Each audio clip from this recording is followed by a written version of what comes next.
Hello friends, welcome to my channel. ಇವತ್ತಿನ ವಿಡಿಯೋದಲ್ಲಿ ಶಿವರಾತ್ರಿಯ ವಸ್ತ್ರಧಾರಣೆನ ನಾವು ಶುಕ್ರವಾರ ಮಾಡ್ತಾ ಇದ್ದೀವಿ. ಇಲ್ಲಿ ನೀವು ನೋಡ್ಬೋದು ನಮ್ಮ ಹಸ್ಬೆಂಡ್ ಪೂಜೆ ಎಲ್ಲ ಮಾಡಿ ಊಟಕ್ಕೆ ಎಡೆಗೆ ಇಡಬೇಕು, ದೇವರಿಗೆ ಎಡೆ ಇಟ್ಟು ನಂತರ ಇಲ್ಲಿ ವಸ್ತ್ರಧಾರಣೆನ ಮಾಡ್ತಾ ಇದ್ದಾರೆ. ಅವರೇ ಇದೆಲ್ಲ ವಿಡಿಯೋ ಮಾಡಿರೋದು. ನಾನು ಸ್ವಲ್ಪ ಮಾಡೋ ಹಾಗಿರಲಿಲ್ಲ, ಅಂದರೆ ಮಂತ್ಲಿ ಸೈಕಲ್ ಇತ್ತು, ಅದಕ್ಕೆ ನಾನು ಬರೋ ಹಾಗಿರಲಿಲ್ಲ. ನಾನು ಅಲ್ಲೇ ಕೂತಿದ್ದೆ ಮನೇಲೆ. ಅವರು ಎಲ್ಲನೂ ಕೂಡ ಮಾಡಿ ವಿಡಿಯೋ ಮಾಡಿಕೊಟ್ರು. ತುಂಬ ಖುಷಿ ಆಯಿತು. ಈ ರೀತಿ ಸಪೋರ್ಟ್ ಮಾಡಿದ್ರೆ ಏನು ಬೇಕಾದರೂ ಮಾಡ್ಬೋದು ಅನ್ನೋದೊಂದು ಧೈರ್ಯ ಬಂತು. ತುಂಬಾ ಖುಷಿ ಆಯಿತು ಕೂಡ ನನಗೆ. ಇಲ್ಲಿ ನೋಡ್ಬೋದು ಎಲ್ಲ ಕೂಡ ನೀಟಾಗಿ ಮಾಡಿದರು. ನಾನು ನೆನ್ನೆ ಆಗಿದ್ದೆ, ಬಟ್ ಇವತ್ತು ಏನು ಮಾಡೋದು ಬೇಡ ಅಂತ ನಾನು ಅಮ್ಮನ್ನ ಕರ್ಸ್ಕೊಂಡಿದ್ದೆ. ಅಮ್ಮ ಬಂದಿದ್ದರು, ಅವ್ರು ಪೂಜೆ ಎಲ್ಲ ಮಾಡಿ ವಸ್ತ್ರ ಧರಿಸಿ ವಿಡಿಯೋ ಕೂಡ ಮಾಡಿದರು. ನೋಡಿ, ಇದು ವಸ್ತ್ರಕ್ಕೆ ನೆನೆಸಿರುವಂಥ ಹಸಿ ಕಡಲೆ, ಅಕ್ಕಿ, ಬಿಲ್ವಪತ್ರೆ ಮತ್ತು ಅದಕ್ಕೆ ಹೂವು ಇಷ್ಟನ್ನು ಹಾಕ್ತಾರೆ, ಅದನ್ನು ಕಟ್ತಾರೆ.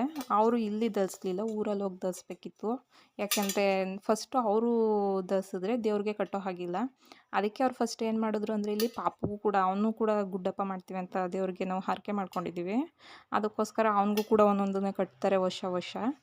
ಅವನಿಗೂ ಕೂಡ ಕಟ್ಟಿ ನಂತರ ದೇವ್ರಿಗೆಲ್ಲ ಕಟ್ಟಿ ಆಮೇಲೆ ಅಲ್ಲೋಗಿ ಊರಲ್ಲೂ ಕೂಡ ಮಾಡಿದ್ರು. ತುಂಬಾ ಚೆನ್ನಾಗಿತ್ತು. ಅಮ್ಮ ಅಡುಗೆ ಎಲ್ಲ ತುಂಬ ಚೆನ್ನಾಗಿ ಮಾಡಿದರು. ತುಂಬ ಖುಷಿಯಾಯಿತು. ಹೇಗಪ್ಪ ಮಾಡೋದು, ಏನು ಮಾಡೋದು ಈಗ ಅಂತ ಭಯ ಆಗೋಗಿತ್ತು. ಸೊ ಅದಕ್ಕೆ ಅಮ್ಮ ಮಾಡ್ತೀನಿ ಅಂದಿದ್ದಕ್ಕೆ, ಇವರು ಆಯಿತು ನಾನು ಮಾಡ್ತೀನಿ ಅಂದಿದ್ದಕ್ಕೆ ಹೇಗೋ ನಾನು ಮನೆಯೇ ಕ್ಲೀನ್ ಮಾಡಿದ್ದೆ.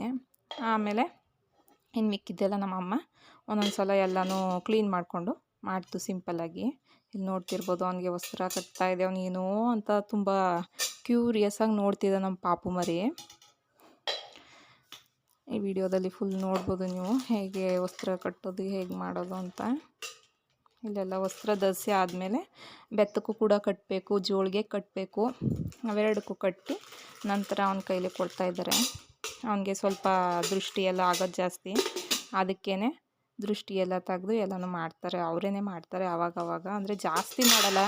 ನಾವು ಯಾರಾದರೂ ಹೇಳಿದ್ರೆ ಮಾತ್ರ ಮಾಡೋದು. Sorry for the disturbance. ಇಲ್ಲಿ ಪಾಪು ಸ್ವಲ್ಪ ಬಾಕ್ಸ್ ಎಲ್ಲ ತಗೊಂಡು ಆಟ ಆಡ್ತಾ ಇದ್ದ, ಅದೇ ಸ್ವಲ್ಪ ಸೌಂಡ್ ಜಾಸ್ತಿ ಆಯಿತು. ಇಲ್ಲಿ ನೋಡ್ಬೋದು, ಏನಪ್ಪ ಇದೆಲ್ಲ ಮಾಡ್ತಾರಾ ಅಂದ್ಕೋಬೋದು ನೀವು, ಬಟ್ ಇದು ಅವರು ಜಾಸ್ತಿ ಮಾಡೋಲ್ಲ.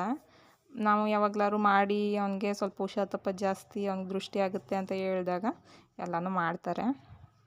ಎಲ್ಲ ಮಾಡಿ ಮುಗಿಸಿ ಉಪವಾಸ ಇದ್ದರು ಇವತ್ತು ಪೂರ್ತಿ ದಿನ. ಅವರು ಒಂದು ಸ್ವಲ್ಪ ಲೋಟ ನೀರು ಬಿಟ್ಟರೆ ಇನ್ನೇನು ಕುಡ್ದಿರಲಿಲ್ಲ, ಉಪವಾಸ ಇದ್ದು. ಅಲ್ಲೂ ಕೂಡ ಹೋಗಿ ಇದು ನೋಡ್ಬೋದು, ಇದು ನಮ್ಮ ಹಸ್ಬೆಂಡಲ್ಲವರ ಊರಿನ ಮನೆ. ಅಲ್ಲೂ ಕೂಡ ತುಂಬ ಚೆನ್ನಾಗಿ ಮಾಡ್ಬಿಟ್ಟು ಬಂದಿದ್ದಾರೆ. ತುಂಬಾ ಖುಷಿಯಾಯಿತು friends. Thank you for watching. ಈ ವಿಡಿಯೋ ನಿಮಗೆ ಇಷ್ಟ ಆಗಿದರೆ, ಯೂಸ್ಫುಲ್ ಅನಿಸಿದರೆ ಪ್ಲೀಸ್ ಒಂದು ಲೈಕ್ ಮಾಡಿ, ಸಬ್ಸ್ಕ್ರೈಬ್ ಮಾಡ್ಕೊಳ್ಳಿ, ನಮ್ಮ ಚಾನಲನ್ನು ಮರಿಬೇಡಿ. Thank you for watching. ಎಲ್ಲರಿಗೂ ಆ ಮಹದೇಶ್ವರ ಒಳ್ಳೇದು ಮಾಡಲಿ ಅಂತ ನಾನು ಕೇಳ್ಕೊತ ಈ ವಿಡಿಯೋನ ಇಲ್ಲಿಗೆ ಎಂಡ್ ಮಾಡ್ತಿದ್ದೆ. ಬಾಯ್.